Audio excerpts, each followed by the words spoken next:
everybody. Welcome back to Crime Weekly. I'm Stephanie Harlow. And I'm Derek Levasseur. Today, we're diving into part 2 of the Kendrick Johnson case. Derek, how are you feeling tonight? How are you feeling after part 1? How are you feeling going into part 2? I'm good. I'm ready to get into it. I know we had a lot of engagement, a lot of comments about this case. It seems like everyone's really into it, wants to hear more. We want to hear more. And just so you guys know, so you're aware, if you haven't already listened to part 1 or watched it, go watch that or listen to it. And this is going to be part 2, but there is going to be a part 3. So understand that tonight is not going to be the last time you hear about this case. Yes, one more part after this, part 3. It's going to tie everything up with a nice little bow. And then we definitely want to hear from you. What do you think? Was this a tragic accident or was it more nefarious? We're very interested to hear what you have to say. And you know what?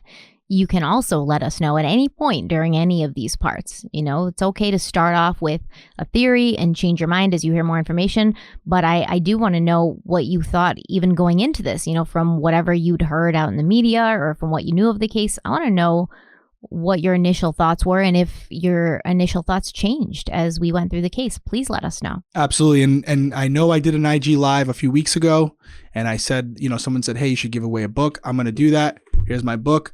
Comment down in the comment section. Comment the word undercover. If you comment the word undercover, I'm going to randomly pick someone. I'll sign it and I'll send it to you. So I would like a book. You didn't ever. I don't have a book. I will be seeing you at CrimeCon and I will have a hardcover version for you. Is it going to be signed? If you'd like it signed, I'll put to my biggest fan, Stephanie Harlow. No, don't do that. Yes, that's what I'm doing. That's what I'm doing. Okay, it'll be our little joke. It'll be a little joke. I'm going to take pictures of it. I'm going to post it online and be like, oh, love my fans, love their support. And it's going to, yeah. And I also want you to comment undercover pineapple. Oh, yeah. I was like, hey, what should I make the word for this when I say it in the, you know, in the thing? She's like, pineapple. Okay. And right, I don't know why he didn't go with that. So, I mean, a hybrid. No, that's what it is now. Undercover pineapple. Undercover pineapple. If you only put undercover, you will be disqualified from the list. So, undercover pineapple. All right. Well, before we dive back into the case, I do want to go over the cast of characters because we're going to talk about a lot of organizations, a lot of people in today's podcast. So this will give you kind of a little key of sorts so that it's easier to keep track. And it probably won't help. It's still hard. It's still hard for me to keep track of the people in here sometimes, but we'll do our best. Well, we have Jackie and Kenneth Johnson, who we mentioned in part 1. Those are Kendrick's parents.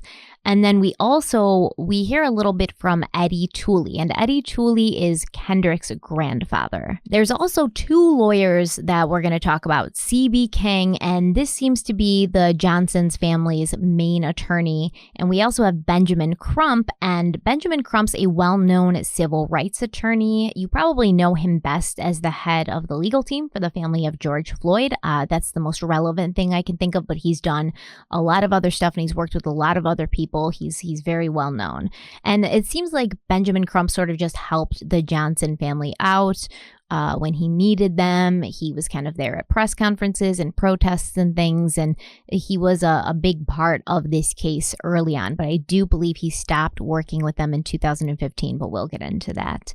We also have Reverend Floyd Rose, and he was part of the Valdosta Southern Christian Leadership Conference, known from now on in this podcast as the SCLC, because that is much easier to say. And we have Lee Touchton, and Lee Touchton was the interim security for the local chapter of the NAACP. And we're not going to talk too much about Lee and Reverend Rose today, but they will become more prevalent in the final part. So let's go back to the day after Kendrick was found in the rolled up gym mat at his high school. And this is when the Johnson family actually enlisted Reverend Floyd Rose from the SCLC and asked if he could conduct an independent investigation, and he obviously agreed. And then the Valdosta chapter of the NAACP also got involved, and that's when Lee Touchton, who was not only the interim secretary at that time, but also a member of the NAACP legal redress team, she was chosen to lead their investigation into KJ's death. So you've got the SCLC and the NAACP local chapters both kind of working their independent sort of investigations into what happened to KJ, but also working together because these two organizations do work closely together often. Yeah, so a lot of different entities now looking at this case, a lot of eyes on this case, which is going to be important because, if they come to similar conclusions, there may be something there, and then you may have some contradicting statements as well. So it's going to be good for you guys as you're watching, as you're listening, to kind of keep all these different, organizations in mind, because some of them have different opinions on certain areas of this case, and you're going to have to use your own judgment to see and hear what they're saying and what you choose to believe. Yes. And, in the aftermath of what happened to KJ, the Johnson family did make a lot of allegations. Many of these allegations we're going to cover in the final part, but we're going to talk about a couple of them today. And if there's any place where they've been debunked or where there's been sort of a controversy around the allegation, we're going to address it. We're just trying to put everything out there so that you guys can make your own decision.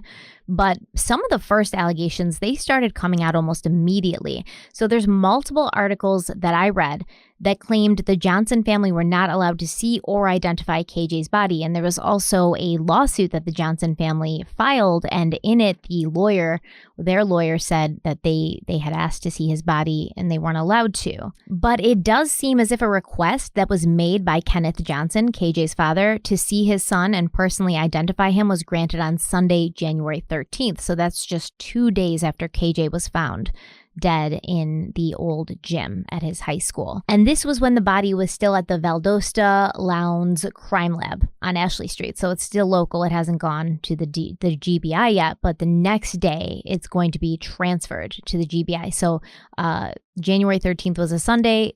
KJ's body was scheduled to be taken to the GBI for autopsy the following day. Kenneth said that his handsome son looked nothing like himself, and he also made somewhat of a shocking claim. Kenneth was shown the body by James Thornton, and James Thornton is the same man who had taken the pictures and the videos at the crime scene and who had stored the evidence from the crime scene in his locked vehicle.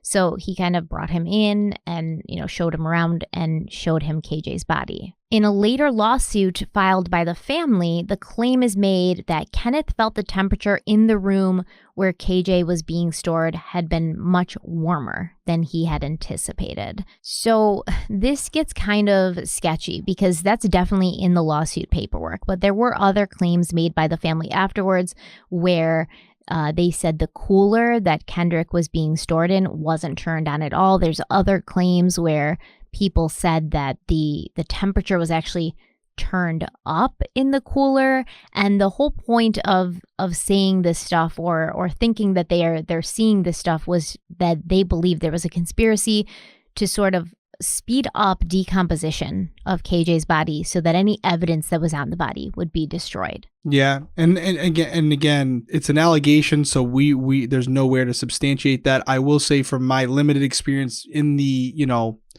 these types of rooms, because again, I've been present for a lot of autopsies, but I'm usually not present where they're storing the bodies. They're not independently controlled as far as I know. So it's all or nothing. Either all of the units that the bodies are stored in are on, or they're not. It's not an HVAC system where it's heating or cooled. It's a cooler. So my personal opinion is it probably wasn't the case. It probably wasn't turned off. But again, I'm not disputing what he was saying because I wasn't there. But I don't know how they would do that without doing it to all the bodies at that time. And maybe they did. It just seems like it would be something that would be noticed by others if it had taken place. And later, Lee Touchton, I hope I'm saying her name right. It's spelled that way, Touchton.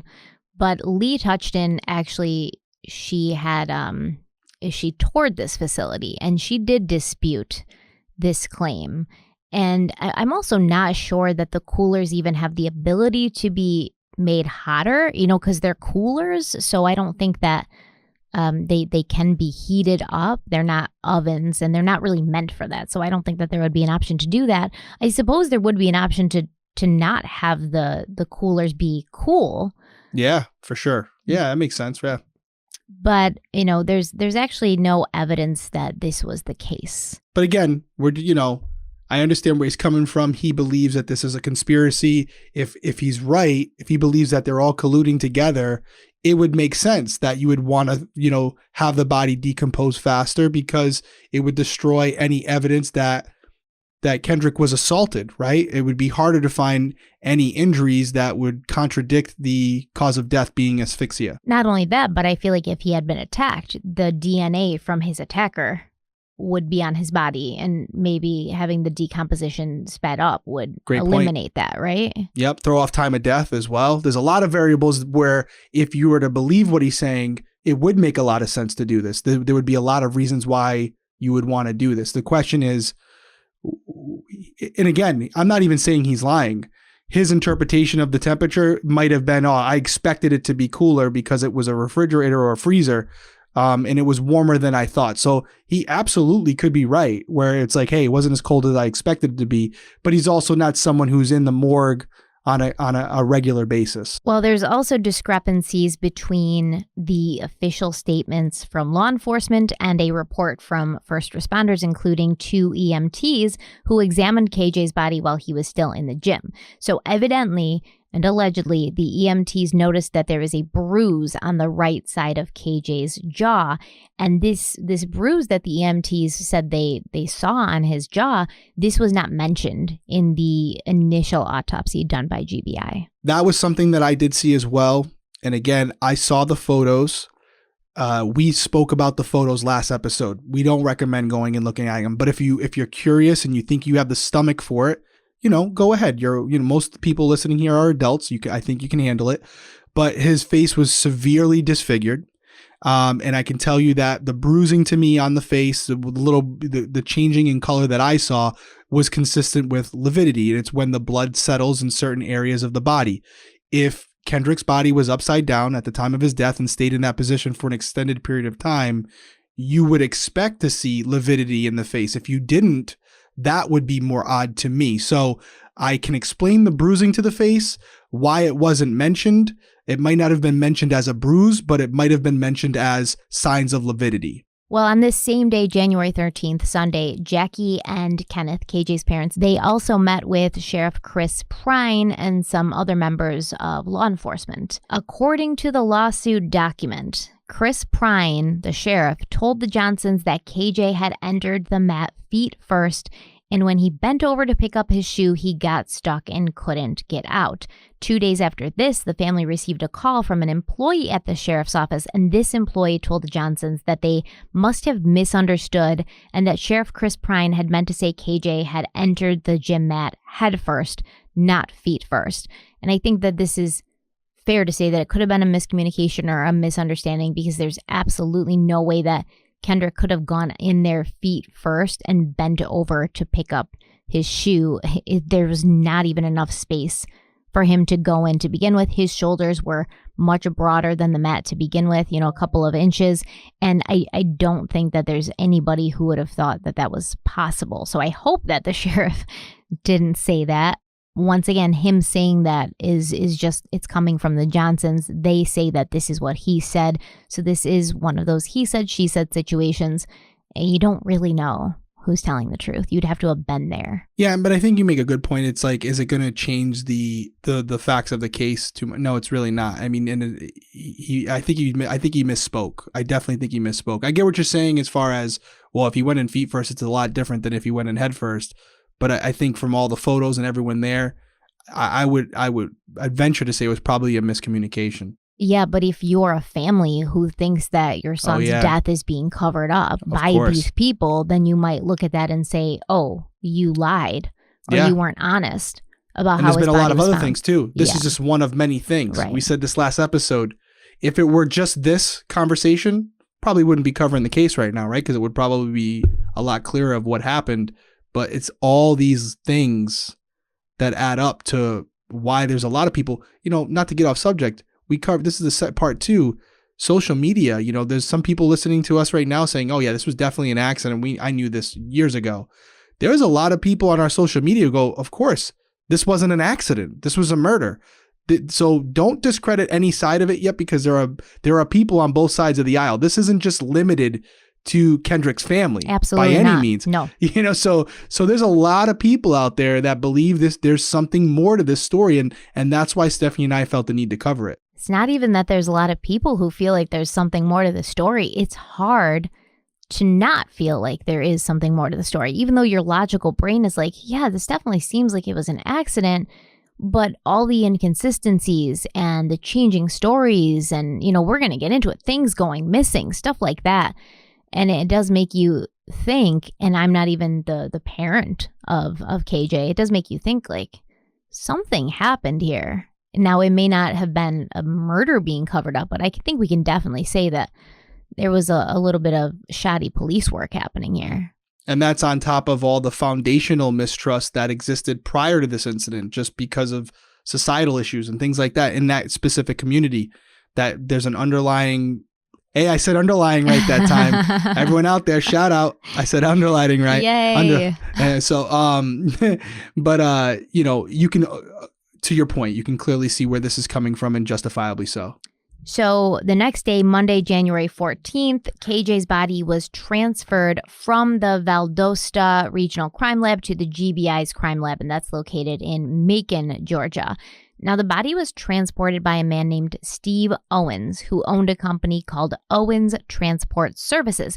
And this is the same person who moved KJ's body from the high school to the Valdosta Regional Crime Lab. And then he's also going to be the person that takes him from the crime lab to the GBI's crime lab in Macon. The autopsy was done the same day, and it was determined that there had been no foul play and there was no visible injuries on the body that could have caused KJ's death. Positional asphyxia was given as the cause of death, and there were some marks found on the body that were noted in the autopsy report, mainly 2 tiny abrasions on KJ's right wrist and left forefinger, both no bigger than 1/8 of an inch. However, the bruising that the EMTs had noted on KJ's jaw was not mentioned in the report.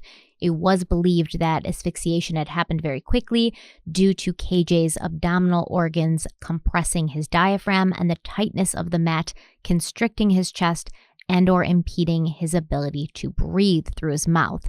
The blood that had been found at the bottom of the mat, it was identified as post-mortem purge, and this would be from all the blood that had gathered in his head as he hung upside down for as long as he did. So obviously, when KJ's parents saw his body that Sunday before he had the autopsy, they thought he looked horrible. They thought it looked as if he had been beaten. His face was bloated. It looks bruised because of the blue sort of like mottled discoloration that happens. It was misshapen. It was swollen. And as I said, and both Derek and I have said, he really did. He looked, it was gruesome. Some of the worst autopsy photos I've ever seen. Some of the worst post-mortem photos I've ever seen. And they're just horrifying. So I can certainly understand, right? As a parent, you're seeing your child like this. You've never seen your child look like this before. He doesn't look anything like himself. It looks like he's been through some sort of violent ordeal. And I think that in anybody, it would cause a great deal of not only trauma, but possibly suspicion. Yeah. And to your point, again, if you're KJ's family and you're not used to seeing dead bodies, especially your own child, you don't understand what happens to a body once you expire. It happens very quickly, and depending on your position, there is that bloating and the bruising and the discoloring, and it's not pleasant. I'm not going to lie to you guys. It's not pleasant. I've seen a lot of dead bodies over the years, some of them due to homicide, some of them due to natural causes. And in many cases, it's not as peaceful as you would hope it would be. And there's a lot of that purging and things like that, and bodily fluids and noises and things that happen after you're dead that are not pleasant. So we've seen the photos. They're very disturbing. Even for us who see the autopsy photos all the time, it's very disturbing, especially in the short amount of time that had transpired between him going missing and him being located and then them seeing his body. I'm sure they did not expect to see that. So I can't imagine, as the parents, seeing your son in that position. I really feel for him, because that must have been very difficult. And I mean, the average person, you would hope, isn't seeing dead bodies at all, right? Before I went into true crime, the only dead body I'd ever seen was at a funeral and it's been dressed and it's, got makeup on it and the eyes are closed. So when I started doing true crime, and it's not even what you find online, but I would contact the family members and ask for case files and things like that. And they would send me the postmortem pictures. And you were not prepared for that. To me, the most upsetting and startling thing is the eyes, right? Because when you see someone at a funeral, their eyes are closed. The most upsetting thing to me about seeing a dead body is their eyes. They lose pigment. They're flat. There's no life in them, and that's so startling. So I hope that the average person isn't out there like, oh, I've seen 15 dead bodies in my time and this dead body looks different than other dead bodies I've seen. So there's something going on. I hope that most people are not seeing these sorts of pictures and don't have these images in their head, because I know I do, and they don't leave you.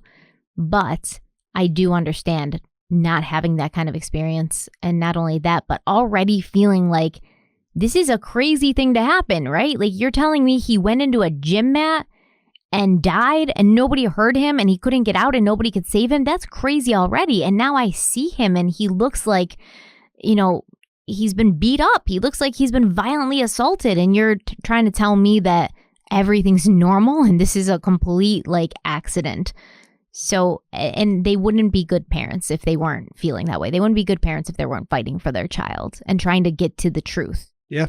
And you hit on the mats again, and it was something I wanted to bring up real quick because we had talked about, and again, this is from our amazing listeners and viewers, everyone who's following along with us. We want to make sure we always get it right. We had talked about the idea of conducting an experiment to see if you would be able to hear KJ if he was in that mat and calling for help. And I apologize for not knowing, but apparently there was already another podcast or a YouTube channel that discussed that they did in fact do that. They actually had a child go into the mat. It might even have been a football player. And the results were that you could barely hear the boy. You could barely hear him. They had him inside the thing. They bounced the ball. They did the whole thing that we had suggested they do.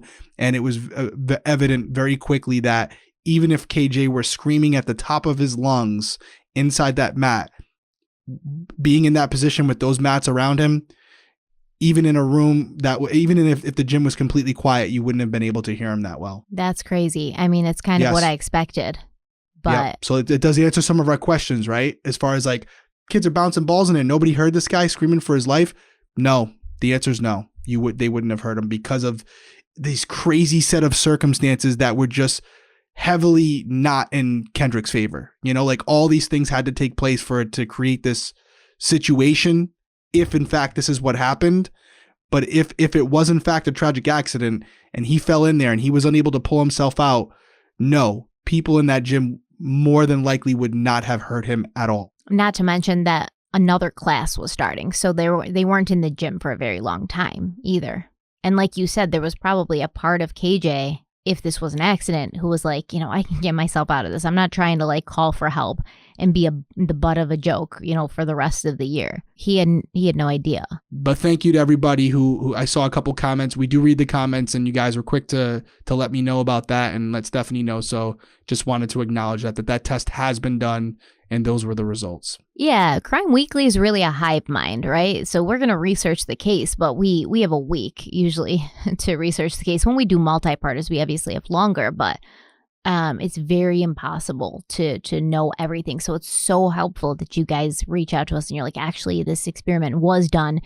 It's a hive mind. We're all working at this together. We all want to find the truth and find the answers together. And we really appreciate that about you guys. So when the autopsy was done, KJ's body was transferred again and again, this time by Steve Owens, who's been the only one pretty much to be transferring his body. And he brought it to Harrington's funeral home so that KJ's body could be prepared for burial. Now, apparently the owner, Antonio Harrington, he'd offered to provide his services to the Johnson family free of charge, but it was said in some of these court documents that after he saw KJ's body, he also sort of provided some advice to the Johnson family.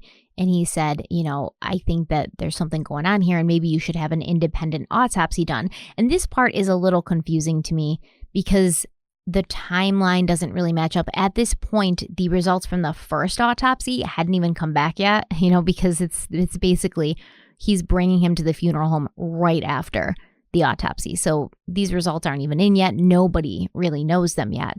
And he's already kind of having a conversation about having a second one done. But once again, it could have just been a conversation. Like, if the results from the first autopsy come back and they're not what you expect, I suggest you get a second opinion kind of thing.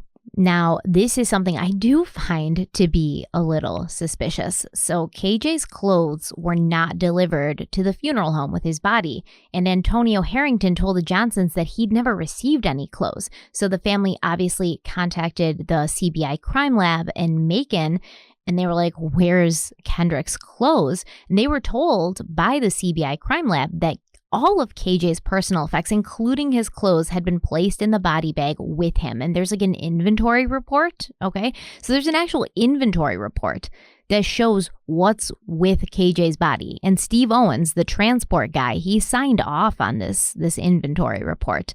And yet no clothes arrived with KJ when he got to Harrington's funeral home. He was accompanied only by a broken pair of headphones, the same one that was found wrapped around his finger when he was taken out of the mat. Now, these clothes have never been located. Like, nobody knows where they went, what happened to them. But KJ's parents believe they were destroyed to cover up his murder. Once again, to get rid of any evidence there might be on these clothes that would point to his attacker or attackers. This was something, when I read it, even more so than like the belief that the cooler was not as cool as it should be. This is something that is, it's fact or it's fiction.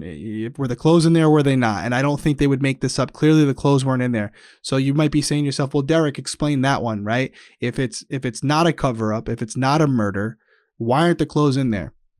It's a mistake. And it's not a good one. And it's a bad one to make, especially in a case like this where there's so much skepticism around the case itself anyways. There's a chain of custody. And I'm sure a lot of you guys that are true crime buffs have heard that phrase before.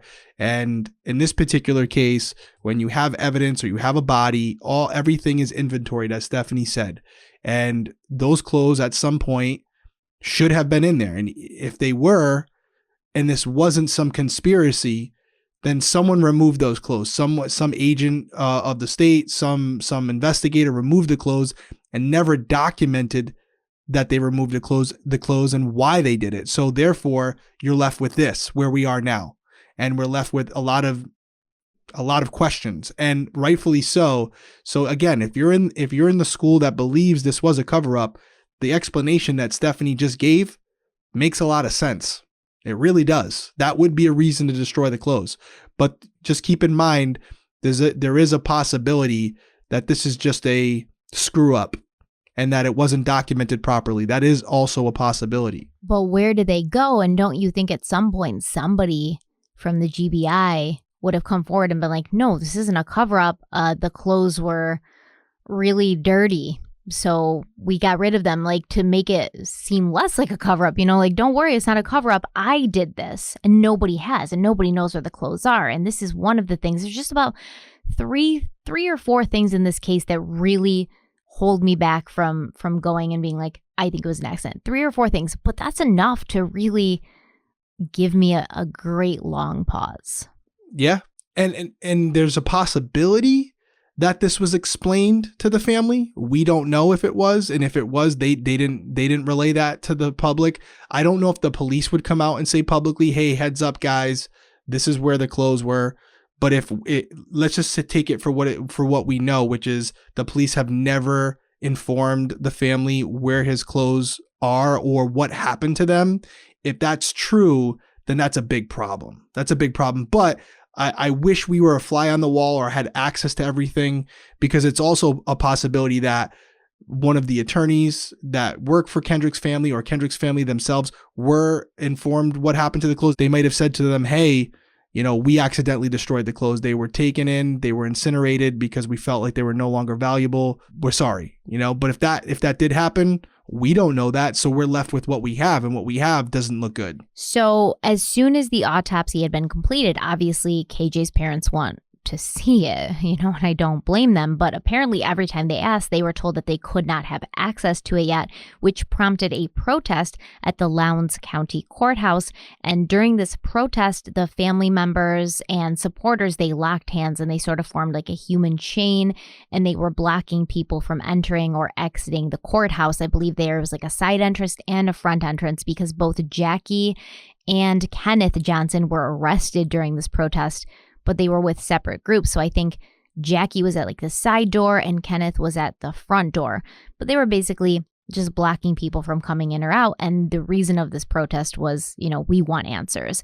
But Kendrick's parents, Kenneth and Jackie, they were both arrested, as well as 5 other people. What do you think about that? Because I can't figure it out. Like it's just not a lot of information. Like what were they doing that was wrong? Like I obviously understand. I think they like gave him an obstruction of justice card or charge, not card.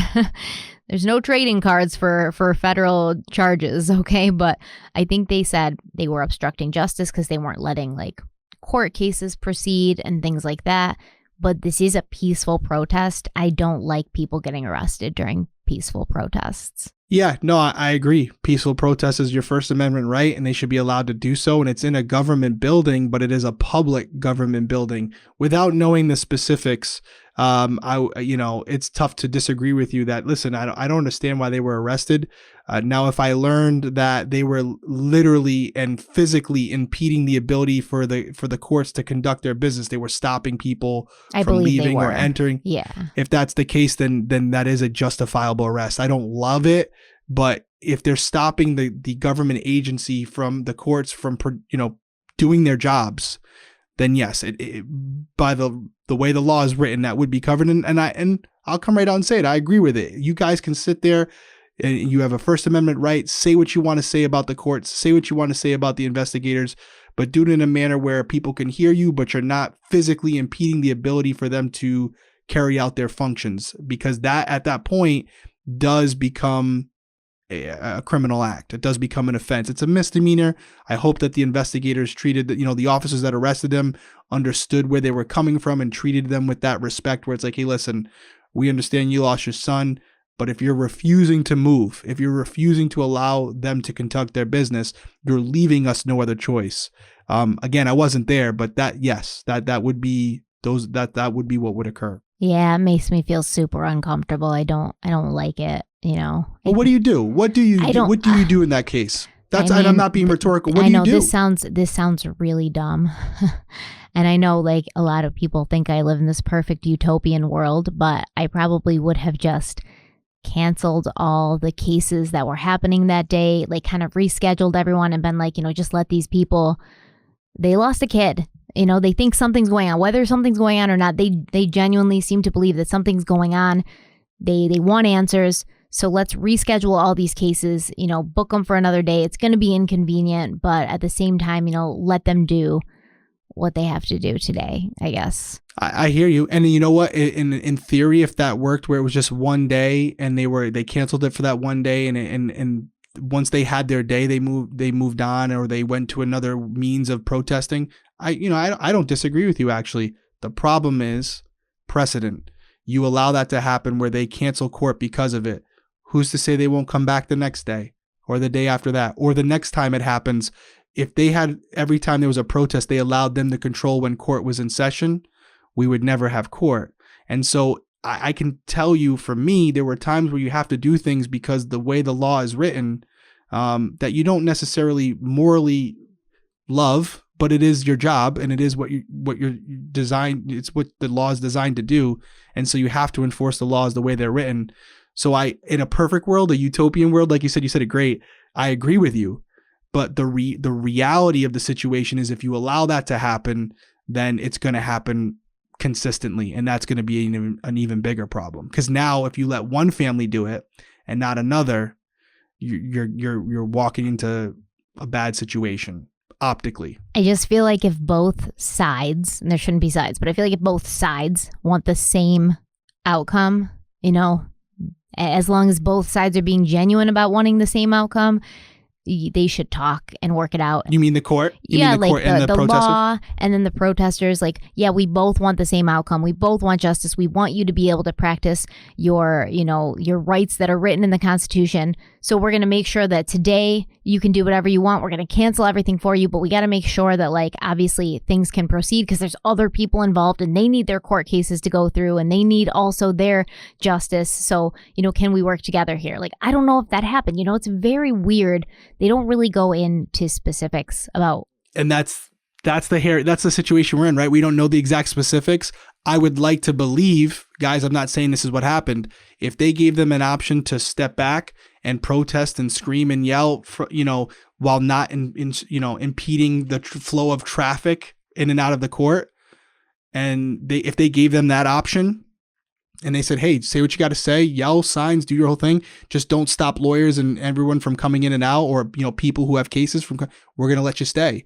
If they said, no, we're not doing that, well, then there's no compromise, right? It's their way or no way. And that's where they have to say, okay, well, if you're not willing to express your First Amendment right, but in the way that it's, a way that it's not obstructing others, you're leaving us no choice. So I totally hear you. If that didn't happen and it was just like, nope, you're under arrest, I agree. They should have given that opportunity first, that option.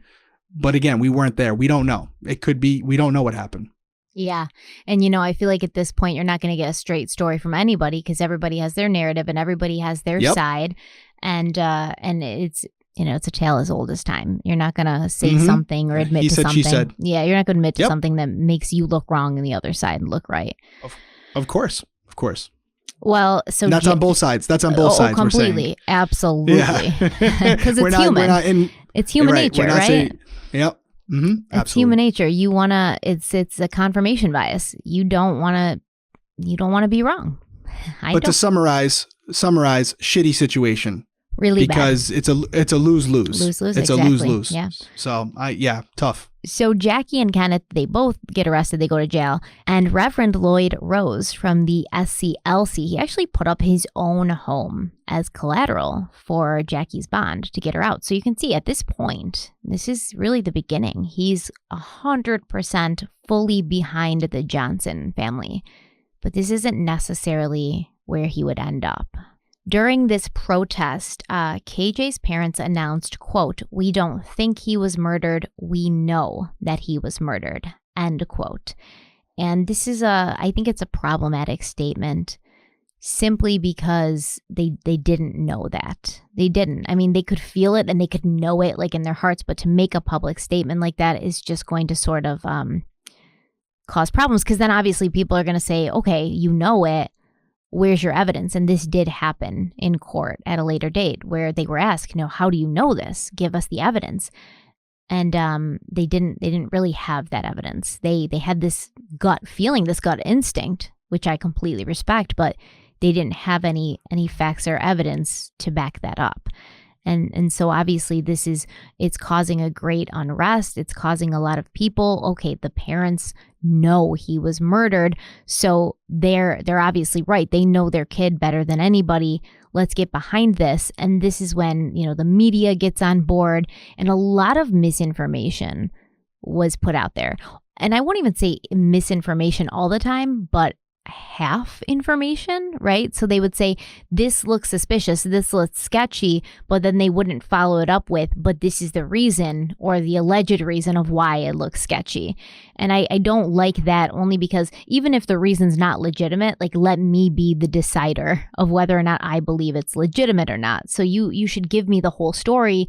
And if I think that the excuse or the justification given is bullshit, then I'll say, oh, I think that's bullshit. But if I think that there's some validity to it, then I can kind of go down that path myself. But this is not really what happened in the media. I'll especially highlight CNN because they did take a big part in Kendrick's case, which I appreciate because of CNN, KJ's case really did get pushed out there quite a bit. And it became really mainstream and a lot of people came to know about it because of the work CNN did.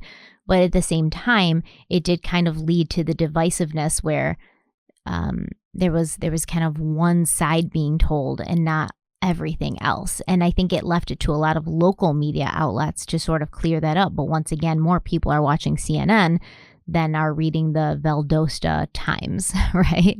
Mm-hmm. Yeah, and we're not coming for CNN or anything. In fact, I'll come for CNN all the time.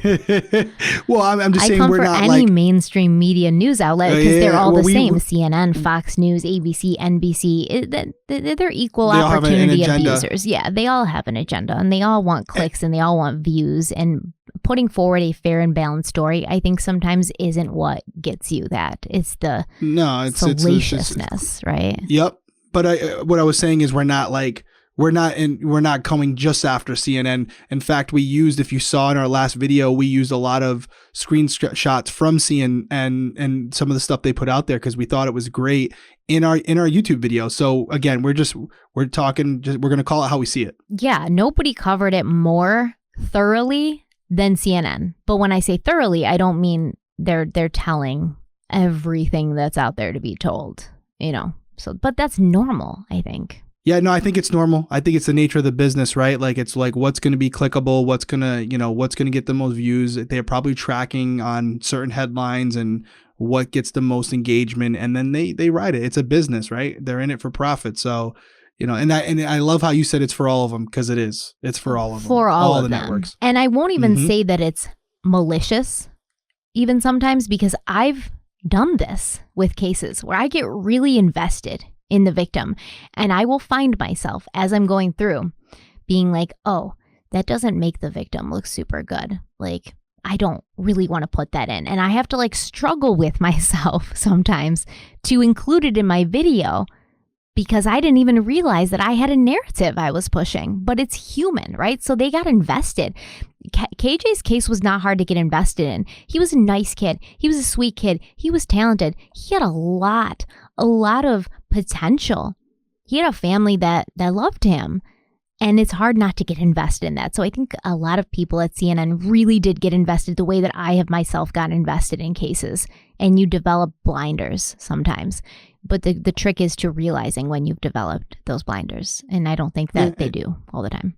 And you can't, I mean, we've only covered we've only scratched the surface, and there's already a few different things that we really make you, raise an eyebrow as far as how this case. So imagine, they're hearing and seeing this too, and that probably influenced their decision to cover it the way they did. So the reason for the protest, it was kind of explained to ABC Channel 7 by a lawyer from Atlanta named Kwame Thompson. So Kwame Thompson was not the Thompsons' lawyer, but because he was familiar with the law, I think that CNN would bring him on sometimes to, as what do they call them?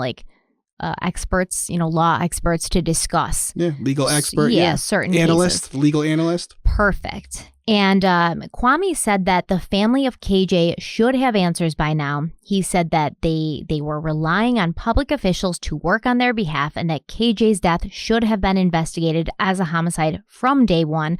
But the sheriff had already announced very shortly after everything happened, very shortly after KJ was found. I believe it was the 11th that Sheriff Chris Prine basically said, this was an accident. And I get that. And you and I have had arguments about this before where I feel like as the family member, you should have more access to these cases. But you always tell me no, that's not going to work. And we just talked to Kelsey German. They don't even, and by the way, you're breaking this because I saw where your head was going. Yeah. I mean, you could say it right now if you want, but yeah, we're covering Delphi, and we've been talking to Kelsey German, and this is a thing that's always bugged me because I feel like if this was my family member, I would want to know everything that was going on, so I could almost checks and balances them. If they were missing something or they were forgetting something, I could fill that in for them. But Kelsey even said, there's so much that she just doesn't know about the investigation. So that can be incredibly frustrating for a family member. I know my personality, who I am, that would drive me crazy. I would be calling them 25 times a day. They would hate me. So I completely get that they want all this information right away. And you are trusting these law enforcement officials to do right by you and your son. And there's already this sense of distrust for law enforcement that's embedded into a lot of these people from that area. So you're not starting off on a clean slate to begin with. And so obviously you do want to know and be updated. And that's just not what happens in these cases. And it would drive me absolutely crazy. But apparently, according to Kwame Thompson, Sheriff Chris Pine had backpedaled after this public announcement saying it was an accident, and he claimed that they were now investigating the death as a homicide. Now, I cannot find any evidence that Chris Pine said this publicly, at least. He could have said it to the family. He could have said it to the lawyers. I can't see anywhere that he did say that. But if you guys have found it, or if you can track it down for me, please let me know. But this is what Kwame Thompson is saying. KJ's family really wanted to know what the results of the autopsy were. They hadn't been able to get the answers they wanted, so they were protesting to make their voices heard and hopefully get these results. And these protests and rallies, they would continue on for months, I think 10 months regularly. And something that could often be seen at these protests and these rallies was the picture of KJ. So they put this picture on t-shirts and posters, and it's really bad. So I feel like a lot of people have seen some of these gruesome pictures already, because this picture's infamous at this point. Probably one of the most infamous post-mortem pictures. Well, let's just call it what it is, too. We're telling people not to go look at it, and 90% of you guys stopped the video or paused the podcast and you went and looked at it. But we still put it out there as a disclaimer. But we know the majority of you people out there have probably already seen the photo, whether it was because you're following along with us or for the reasons that Stephanie's laying out right now. So some people will say that the Johnson family purposely misled everyone into thinking that this picture was taken when KJ was found in the gym. I don't know whether that's true or not, whether they purposely misled people, but that was the general consensus, that this was the picture of KJ after he'd been found in the gym.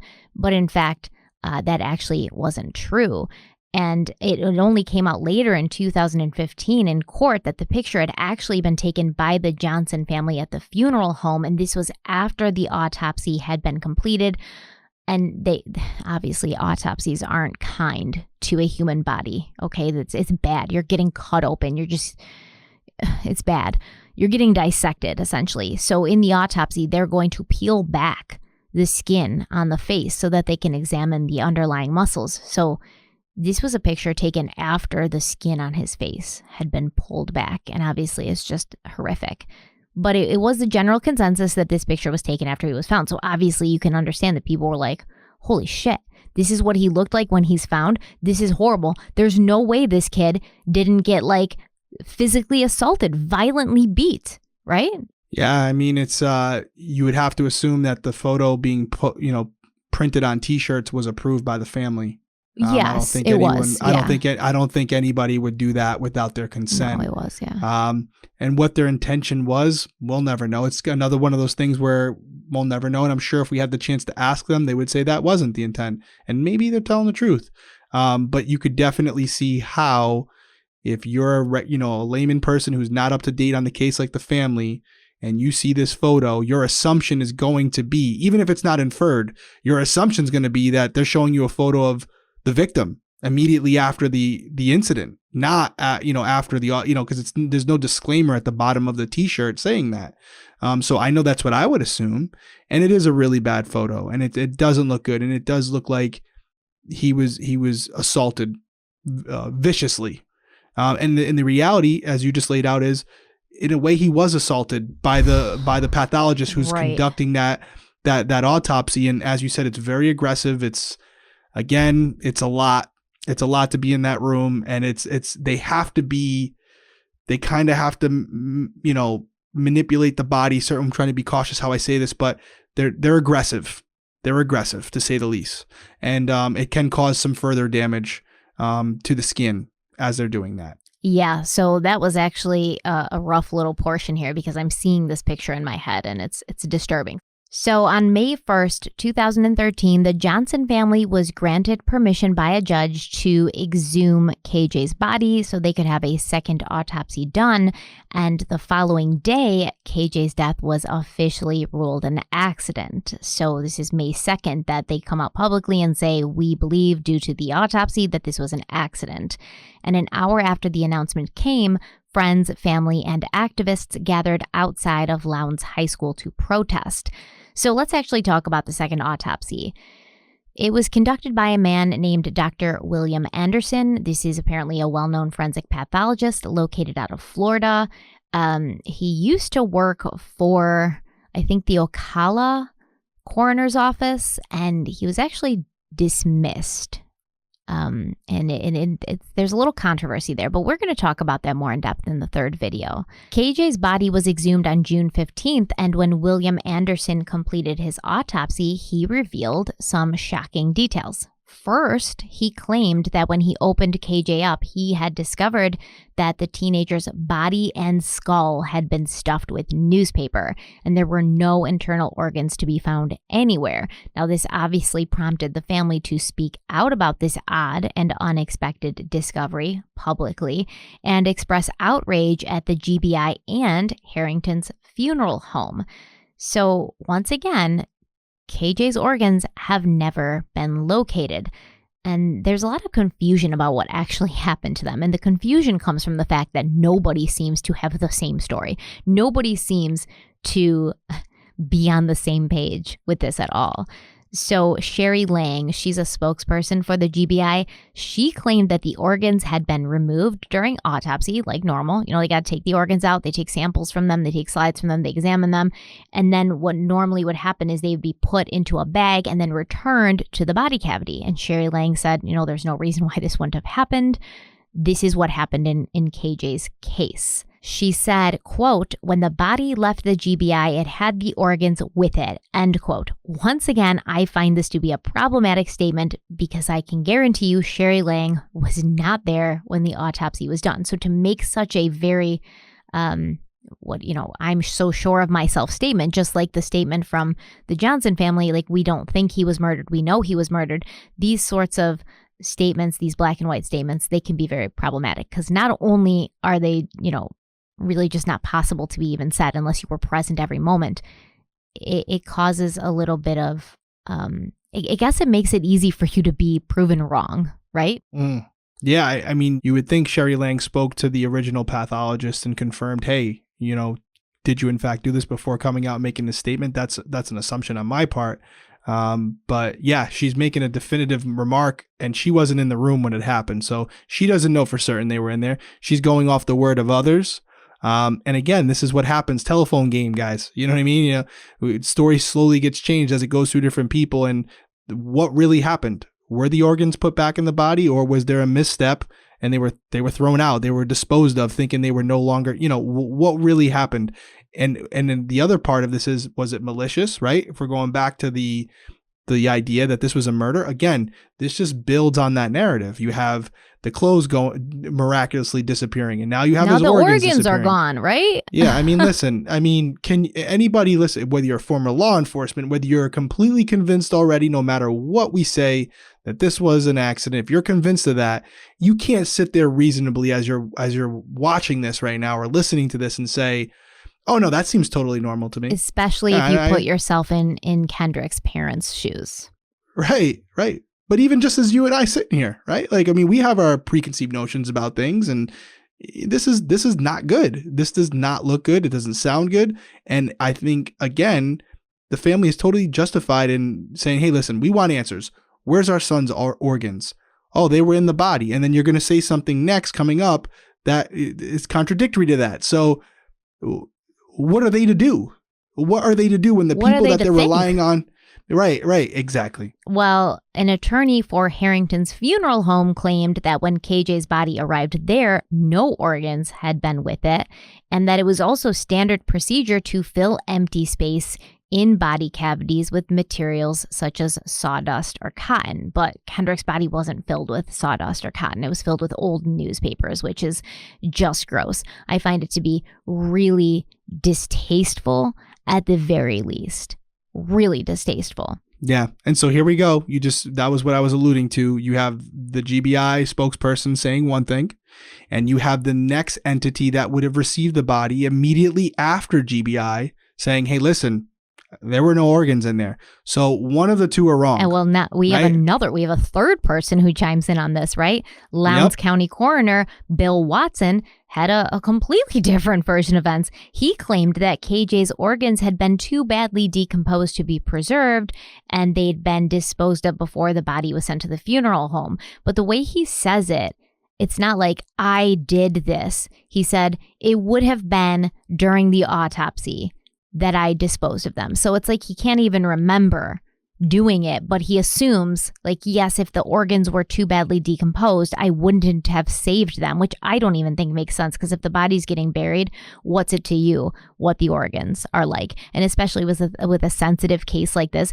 maybe just keep everything together so that you can be, above reproach and just send the organs with the body so that you don't add fuel to the fire, which is exactly what happened. Well, make no mistake about it. This is a mistake, right? There's a screw up here somewhere along the line. And if I'm a betting man, I believe the Harrington Funeral Home that the organs were never in the body when KJ arrived.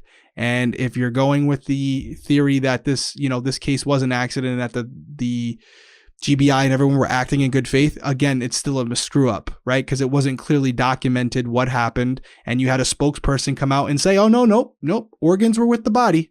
And then you have them backpedaling where the pathologist is now saying, if based on the decomposition, we would have thrown them out. Now, maybe that is what happened. Maybe that truly is what happened and it was purely innocent. But having all this back and forth doesn't create trust. It does not create trust. And here's the thing, like the autopsy wasn't done by Lowndes County Coroner. Correct. Right? It was done by the GBI. So what's Bill Watson even got to say about this? Unless he went to the GBI and did it. I'm going to have to look into that. And he could be just speaking as far as practices. Yeah, but that doesn't matter. You had nothing to do with it then. Shush. Right. Maybe the pathologist who actually conducted the autopsy, if it in fact wasn't him, should be the one speaking, saying, this is what I did. I can tell you that I physically disposed of the organs because of bad decomposition. If that's the case, hey, listen, and that's your practice? Well, that should have been the initial spokesperson should have said that. And clearly, if this individual was the one who conducted the autopsy, he didn't speak to Sherry Lang, because Sherry Lang was out there saying the organs were with the body. So she clearly didn't do the research to confirm whether or not they were with them. And I highly doubt that the organs were removed by some individual party from the transportation from the GBI to the funeral home. That's just... Well, I mean, who knows? Because Steve Owens was actually named in one of the lawsuits that the Johnson family would later file. I mean, amongst others, like almost 40 other people besides Steve were named in it. But obviously, at this point, they're like, okay, these are all the people who dealt with my son's body. So we're going to name them all in there. We're going to throw them all in there. So it obviously looks really bad because you don't know which version is true, right? You've got 3 different people or 3 different entities saying 3 different things. And who's to say what's true? Because like you said, obviously this wasn't properly documented. But the fact of the matter is, we don't know where those organs are to this day, like for sure. You're right. We don't. I mean, you want to believe that they were disposed of properly, but there's no proof of that. Well, what we do know, though, is that the organs were examined by the GBI, slides and samples were taken and put into storage where they remain to this day. The Johnson family, it seemed for a time, they believed that the funeral home had disposed of their son's organs to once again cover up his murder. And in 2014, they filed a civil lawsuit against the funeral home, claiming that they were negligent in the handling of KJ's body and deliberately withheld information about the condition of his body. The suit also claimed that Harrington's purposely disposed of KJ's organs, brain, and clothes in an attempt to interfere with the investigation. They also claimed Harrington did not inform the Johnsons of the true condition of KJ's body before burial, which caused the family a great deal of emotional distress when they received the results of the second autopsy and they found out that KJ's body had been stuffed with newspaper. So Verney Fountain runs an embalming school in Missouri. I think it's Springfield. And Fountain actually admitted that when organs are missing, space inside the body is usually filled with some sort of absorbent preservative powder, and sometimes cotton is used with the powder. However, Fountain also said, quote, I don't think I've ever talked to anyone who told me they used old newspapers. There may not be any law that prohibits it, I don't know, but it's just not something that's within what I would call acceptable standards, end quote. And I agree, that's unacceptable. We should not be stuffing bodies with old newspaper like it's some kind of weird paper mache project. Kind of messed up. But it does make sense, right? I mean, a funeral home is a business, right? I hate to say that. They're a business. And, a lot of businesses cut corners when they don't think people are going to see their shoddy work. So it's completely possible that this funeral home did, in fact, although I don't think they took the organs, it's definitely possible that not only with KJ's body, but many bodies that they've worked on, they've done this type of thing because it's not something that they're not prohibited in doing so, but it's not the standard. But again, they're thinking, I'm just going to be honest here, they're looking at it like, hey, we're going to put him in the ground and nobody's ever going to see him again. So who cares? Well, if you remember, the funeral home did provide these services free of charge, right? So I almost wondered, was the newspaper used to save a little money because they weren't charging the family? But then at the same time, still terrible. That's still terrible because it was your choice. It was your choice to not charge the family, Yeah. So you shouldn't take it upon yourself now to cut corners and not give him the burial that he deserves, because I just, the image of him being stuffed with newspapers, it just makes me sick. I don't like it. I find it weird. I find it gross, disrespectful completely. But just to show a different side, this may have been less of a nefarious decision and more of like a financial one. Yeah. Like I said, cutting corners, man, saving money, because again, their intentions are pure. They want to save the family money. They want to do things. So they're trying to cut the expense on their end. Don't agree with it. Don't agree. By the way, we're not justifying this. It's wrong. I don't it's like wrong. it. But what I'm sitting here thinking about real quick? It's like how much stuff goes on behind the scenes, right? I know. Right. Especially at a funeral home. Imagine, because again, you have the wake. And and it's only the body's in a usually dressed up, and then so what you don't even know what's going on behind the scenes. I don't even want to know. And I always think honestly, because I'm like, well, I don't want to be buried because of this specific reason, and it's gross. You don't want to be stuffed with newspapers. So I'm thinking, maybe I'll be cremated, but then at the same time, you're like, am I even is my family even going to be getting my ashes, or are they just going to be some random other body ashes that are getting scooped into an urn and handed to my family? And now maybe a little of me and some of Ed from down the street and some of Mary who died a week before me is sitting on my family's mantle. Like, I think about this stuff way more than I should, but it just makes me incredibly uncomfortable. I don't like it. Like, we should be treating people with respect, just as much respect as they would get in life as they would have in death. Like, that's how I feel. So, Antonio Harrington, I'm not coming for you. I don't know what happened, but ew. Like, don't do that anymore, please. Because there was an investigation done. Because, this is like the Johnson family, they're not going quiet into that good night. They're fighting every inch. And in late 2013, the Georgia Secretary of State, and I guess the Secretary of State actually regulates funeral homes, which I never knew before, but I find that incredibly interesting. But they conducted their own investigation into Harrington's, and they found out that Harrington's did not violate any rules, and using the newspaper was in conformity with burial protocol. Not so much like now, but in past years, like in the past. But it's not really commonplace now, but still, there's no laws or rules that were broken. So Jared Thomas, a spokesperson for the Secretary of State's office, said, quote, "It's not something very pleasant to talk about, but it's not illegal," end quote. Thanks, Jared. Thank you so much for that helpful statement. So an attorney for the funeral home said that when Harrington's got the body, there were no organs with it. And Antonio Harrington was told by a GBI death investigator, this is what he was allegedly told, that the organs were disposed of during the autopsy due to decomposition. So I tend to believe that that's probably what actually happened, because now we're getting that from Coroner Bill, right? For Lowndes County Coroner Bill, also from the GBI. So that's probably what happened. I don't know where Sherry Lang's at. She probably needs to do her homework a little bit more before she's making public statements. Because if the GBI, a death investigator with the GBI, told Antonio Harrington that the organs were disposed of because of decomposition, this is probably what happened. But Also, once again, telephone game, lack of communication.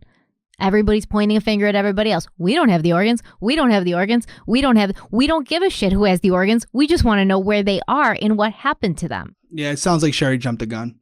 Sounds like she jumped the gun and put her foot in her mouth. Sherry, you need to relax, okay?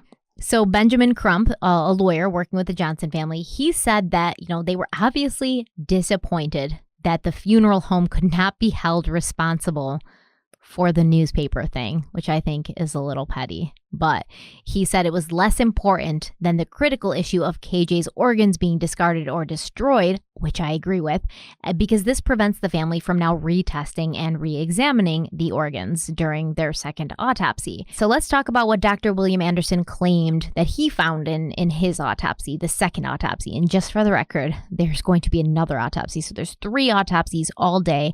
There's another one that happens, I believe, in 2018. So Anderson said that he found blunt force trauma on the right side of KJ's upper neck. He said the cause of death was blunt force trauma to the right neck involving right mandible and soft tissues, including the area of the carotid body, consistent with inflicted injury. He said there was unexplained, apparent, non-accidental blunt force trauma, and his findings were not consistent with KJ dying from positional asphyxia.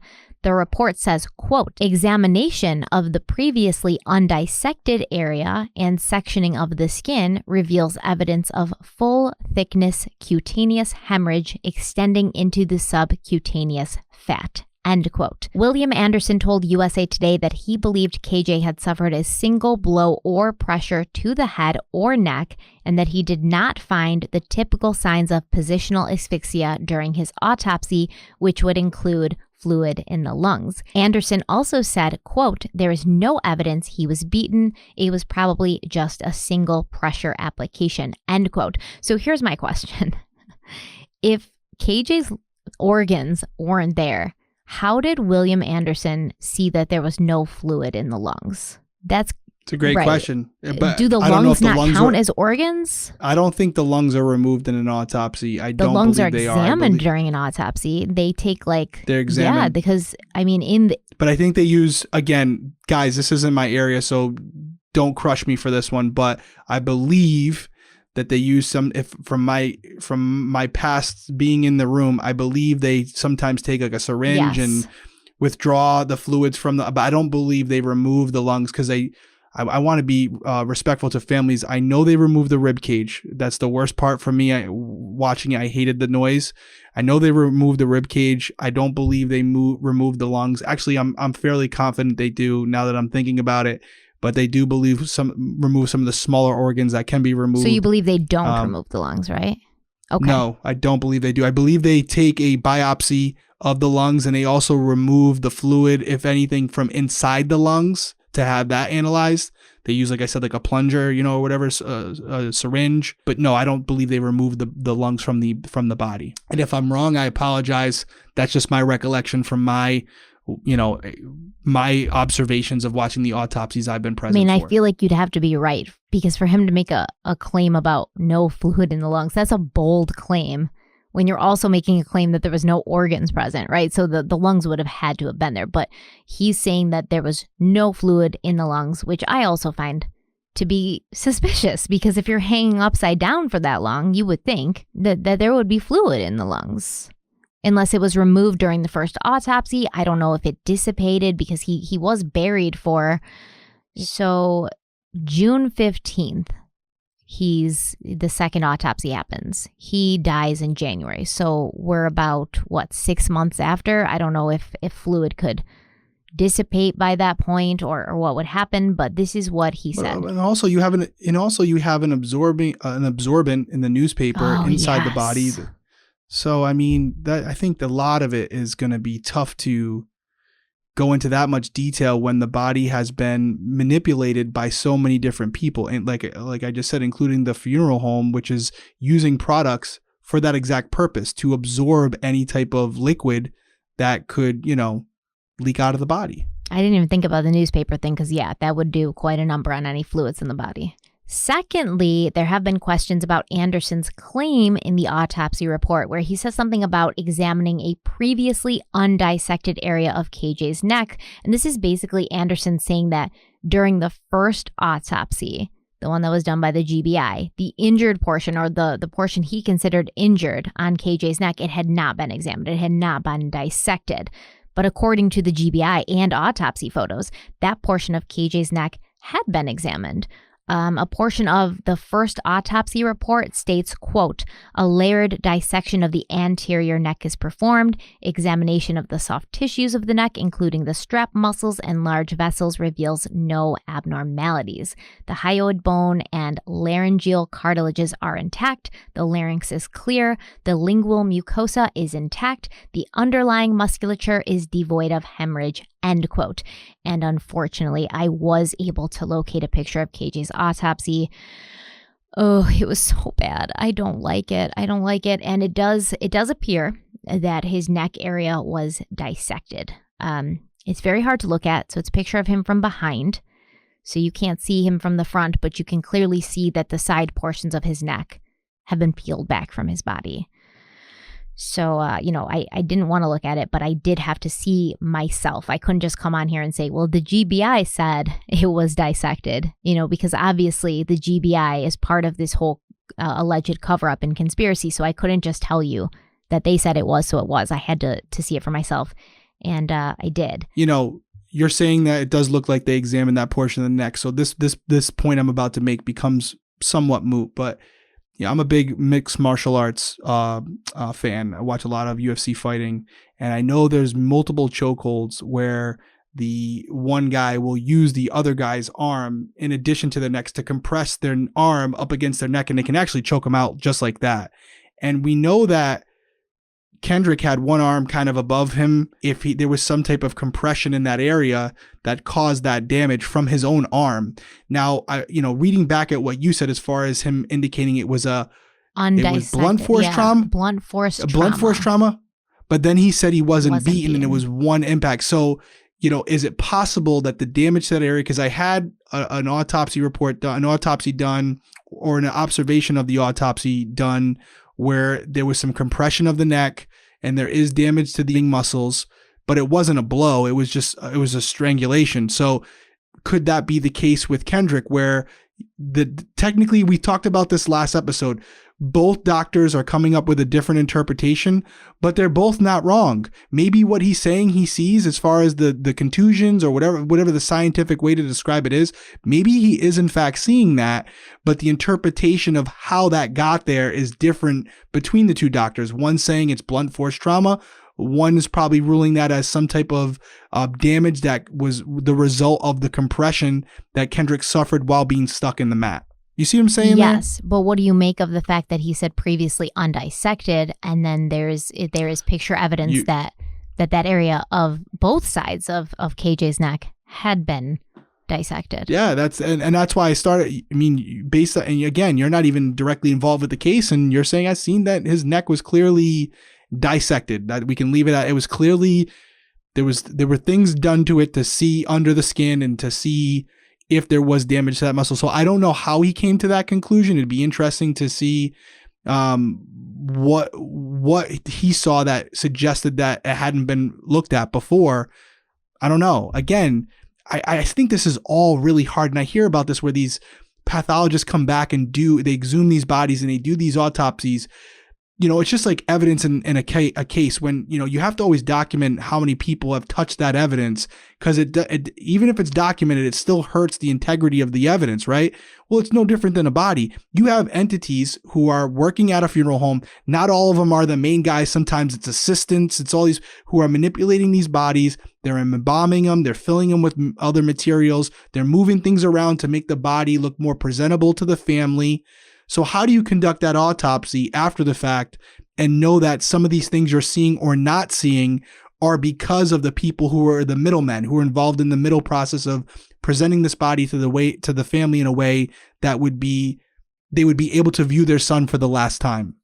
Well, if you're a pathologist, like that's your job that's your expertise. Yeah. I would hope that you could tell the difference. You'd know the difference. Right. Yeah, you're right. It seems like it would make the job a lot harder to be accurate. I think it would be a lot harder than having a fresh body to autopsy that hasn't been touched by, a dozen people plus a funeral home and plus buried in the ground for 6 months. I think it would be a million times easier, but you would hope that they would know the difference. I hope. Yeah. No. But there are, I don't know if this pathologist is deliberately lying or this is an interpretation, but I would hope that it's what I initially said, which is he's genuinely seeing these things and he's interpreting the body as it is when he analyzed it, when he dissected it himself. And those are truly those facts are truly the way he believes they are. And it's not some outside agenda. We don't know. We're not in his mind. But you can only hope that he's coming from a place where, hey, listen, regardless of outside influences, this is what I'm seeing. And it doesn't appear that was documented, even though, according to what you're saying, and as far as the photo, it was in fact documented. And we do have to keep in mind, like these pathologists, they're not trained at the same school. They're not trained by the same person. They don't have the same teachers. So each one of them is going to have a different way of getting from point A to point B, right? And they're going to have different training and they're going to be trained to notice different things. So this is often why you see disparities between different pathologists, like completely glaringly different to the point where you're like, who's lying here? Not necessarily anybody's lying. They're seeing different things. They're interpreting it in a different way. Now, I do know that I believe it's Dr. Anderson. He does at this point make his living off of doing these independent autopsies and then testifying at trial.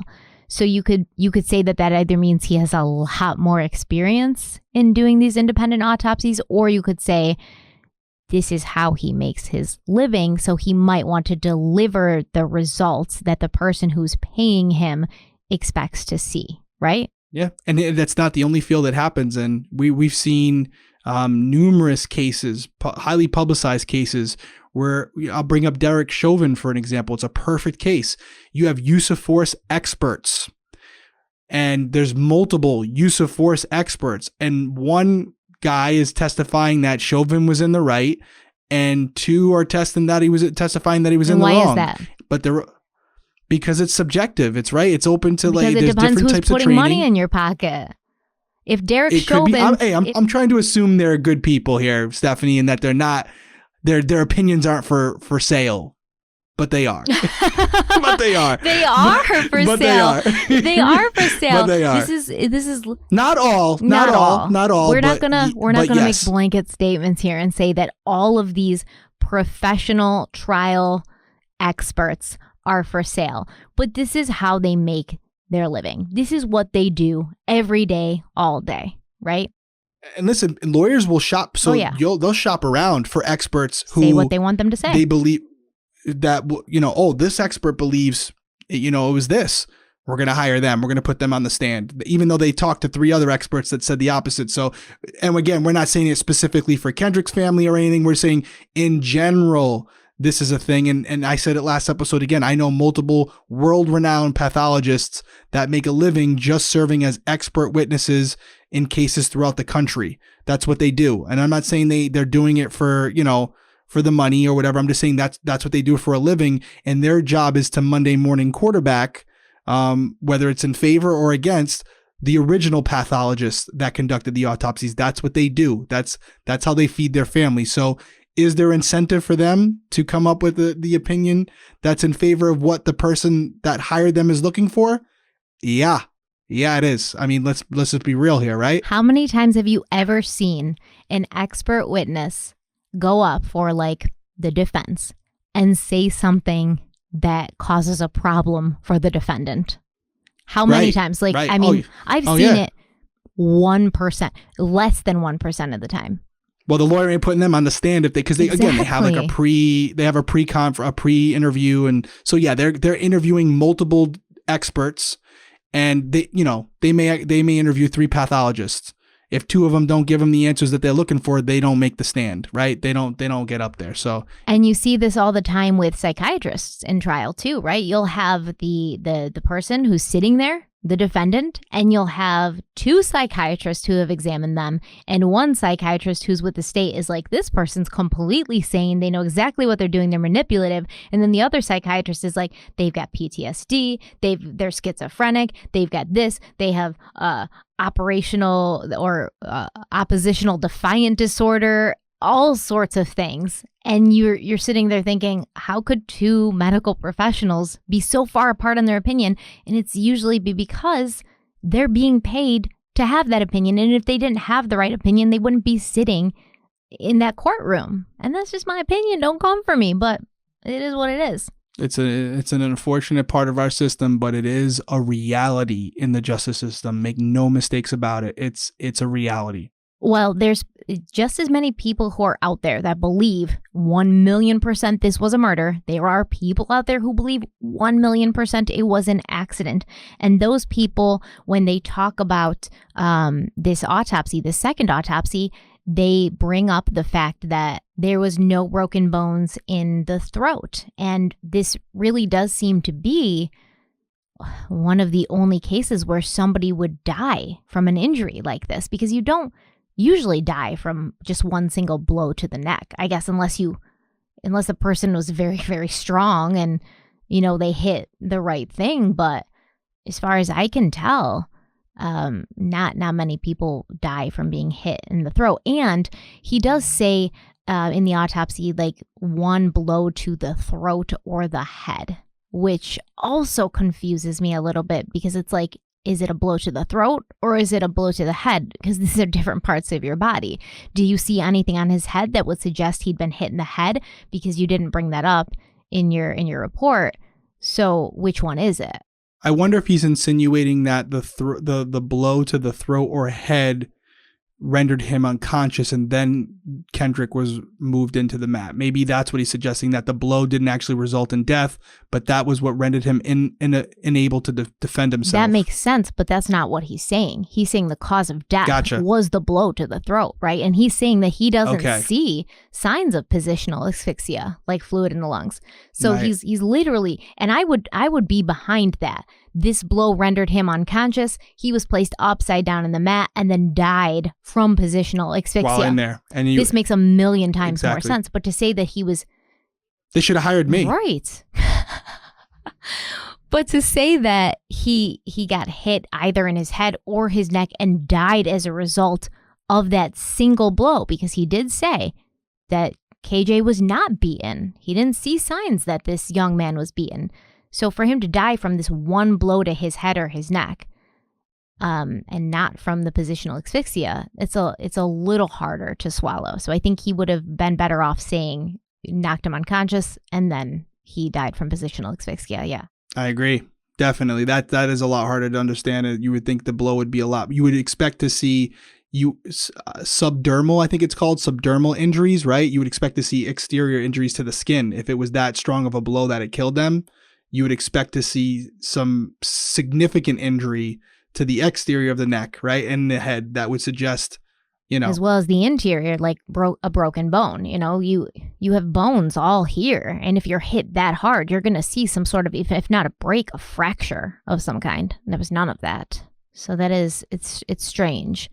But this autopsy did obviously provoke the Johnson family to believe that what their initial thought was correct. And I think we should probably cut this short. I do want to get into the surveillance video, because that's another very interesting conversation, but that's a little bit of a longer conversation. And I know that we're already at about, over an hour. What do you think? We're way over an hour, and we were expecting to get through this portion and just want to, but it's, again, we don't want to rush it. We also don't want to make this episode 3 hours long. Not necessarily for you guys. We know you like it, but we do have our editor will kill us. Hey, John. Yeah, John. Shout out to John. we want to get it out on time. And so there's a lot of work that goes into it. So yeah, I agree with you. And the next topic that we're going into, the footage, I don't want to rush through that either. I don't either, so because I have a lot of questions for you, because I know you're a tech savvy kind of person and I'm not at all. So I would really hope for some clarification from you, because I know you're smart with that stuff and I'm not. I'm dumb. I do like that. I am a nerd in that way. In a lot of ways, you're a nerd. But fair. It's fair. You're not wearing your CrossFit shirt this week, though. So no, I'm not wearing my CrossFit shirt, Stephanie. Progress. I'm not wearing my CrossFit shirt. Again, guys, I hope you're all documenting this. Just screenshot it. She's continuously abusive to me all the time, and I just take it. And I just hope that someone out there is documenting all of this. Because this is an unsafe work environment. It is unhealthy. Yeah. Toxic. Toxic. And I'm considering pursuing legal ramifications. When but he we'll goes see. out of the recording room and his wife's like, hey, he's like, what'd you say? And he like cringes, he's like, this woman is so mean to me. But I do want to tell you guys a funny story before we go. So before we hopped on, we're supposed to start recording at 8, and Derek FaceTimed me and he's like, I need some more time. Right. And you should have seen the shirt he was wearing, right? It was like a bit navy blue, all holes all over. And he's like, this is my workout shirt. Okay. And I did work out today, he said to me. Facts. And then he said, now I need 12 minutes to do my gel. Well, you know why? Because if I'm because Stephanie won't talk to me all day. And then when it's time to record at 8, if I'm on at like 8:05, she's like, where are you? Let's go now. And so I had to put an exact time on it, and I was 2 minutes early because I was in fear that she would scold me and yell at me and call me names if I wasn't here on time. So I quickly threw gel on my hair and do this, got down before she called me names. It took a lot of restraint on my part to not look at him and be like, dude, you need 12 minutes to put your gel in your hair. Well, it was also changing my gym shirt because, I had just worked out so hard. I had to change my shirt, throw some, do we really got to get into this? Deodorant, the whole process. This is the new, I want to smell good while I'm sitting here. Technology. I don't want to be smelling myself for an hour and a half. Really? We're going here? This is brutal. I apologize to everyone listening that you guys are having to witness this abuse. 12 minutes. Because 12 it's really minutes, bad. Okay? I need 12 minutes to put gel in my hair. I will be posting a YouTube tutorial on my 12-minute regimen for my gel. And don't act like I don't talk to you all day, okay? That's rude. She completely I'm working and I answer his call all the time. And he's like, do you have a minute? And I'm like, not really, but for you, anything. Yep, she does do that. Yeah, she does. She does do that. Yep. So guys, I'm constantly battling here, guys. Just pray for me. Pray for me. Hey, and by the way, real quick, we're working on the merch stuff. I reached out to a couple people. We're gonna try to do the t-shirt and the mug. We heard you guys on the on social media. Thank you for that. Really good response, and bear with us, but we're gonna make it happen. I think that's it, right? We covered a case. I berated you. Basically insulted me again. Check. Made fun of me. Check. And then we finished off with so I think we covered it. Yeah, I feel like we got everything done that we need to do. Yep. Shout outs to all the speak pipes too. I've been listening to them all. I've been sending every single one to Stephanie. They've been really, really good. We're getting a lot of them now, but they've been really good, and we appreciate all the compliments and the support and all the case suggestions. We really do. We love you guys, and we will talk to you next week. Thank you so much for being here. We'll see you soon. Don't forget to follow us on social media and give us a 5-star rating. I know some people think it's offensive that I ask for a 5-star rating, but, give us a 5-star rating. It helps. It helps us. If you want us to keep doing this, we need those ratings. We need those stars. Right, Derek? Tell them we need them. Absolutely. Yeah. We need them. I'll say whatever you want, Stephanie. Just don't hit me. You're like my best paid for witness in court.